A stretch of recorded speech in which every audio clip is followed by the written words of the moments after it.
بہت وقت پہلے جب ہماری طرح لوگ نہیں تھے، اللہ تعالیٰ نے پہلا انسان حضرت آدم پیدا کیا۔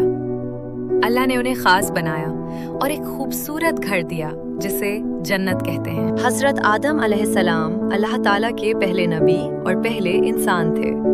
اللہ نے انہیں مٹی سے پیدا فرمایا اور اپنی طرف سے علم عطا کیا۔ جنت میں حضرت آدم علیہ السلام کی زندگی بہت خوشگوار، پرسکون اور بے فکر تھی۔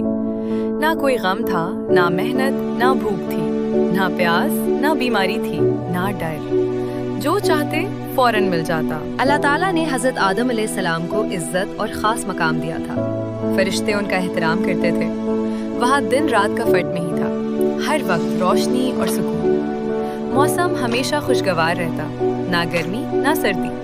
کپڑے خاص جنتی تھے، نہ پھٹتے تھے نہ گندے ہوتے۔ پھل، نہریں اور نعمتیں کبھی ختم نہیں ہوتی۔ نہ حسد تھا، نہ لڑائی، نہ دکھ دینے والی بات۔ اللہ نے آدم علیہ السلام کو تمام چیزوں کے نام سکھائے، درخت، پرندے، جانور اور سب کچھ۔ آدم علیہ السلام بہت سمجھدار تھے۔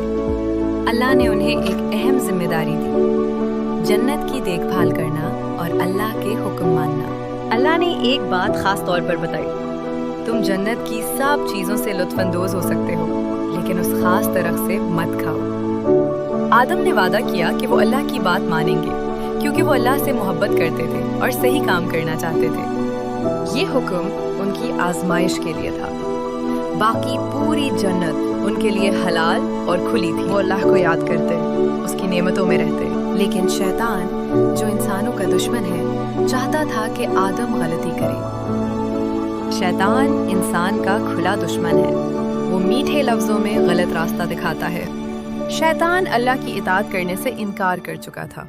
وہ چاہتا تھا کہ آدم علیہ السلام بھی اس کی طرح نافرمان ہو جائے۔ دل میں وسوسے ڈالتا تھا، کہتا تھا یہ درخت کھا لو، تم ہمیشہ جنت میں رہو گے۔ خود کو خیر خواہ ظاہر کرتا تھا، حالانکہ وہ دشمن تھا۔ اللہ کے حکم کو ہلکا دکھاتا تھا، وعدے کرتا تھا جو جھوٹے تھے۔ افسوس، آدم نے درخت کا پھل کھا لیا۔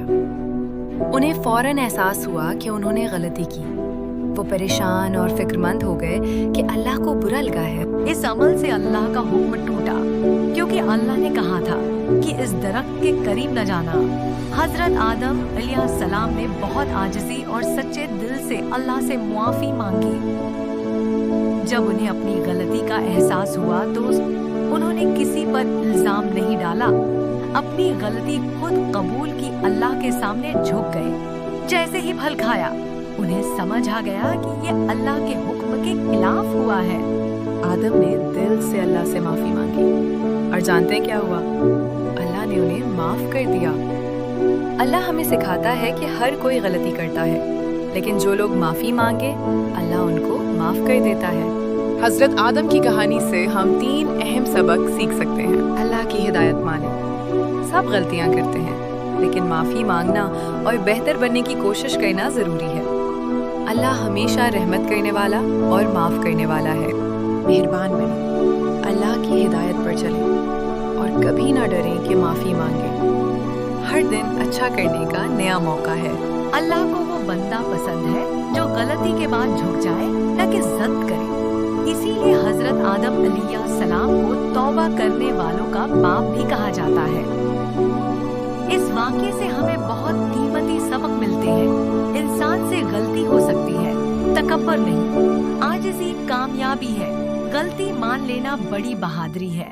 تو پیارے بچوں، امید ہے کہ آپ کو کہانی پسند آئے گی ہوگی۔ ملتے ہیں اگلی ویڈیو میں اگلے سبق کے ساتھ۔ اللہ حافظ۔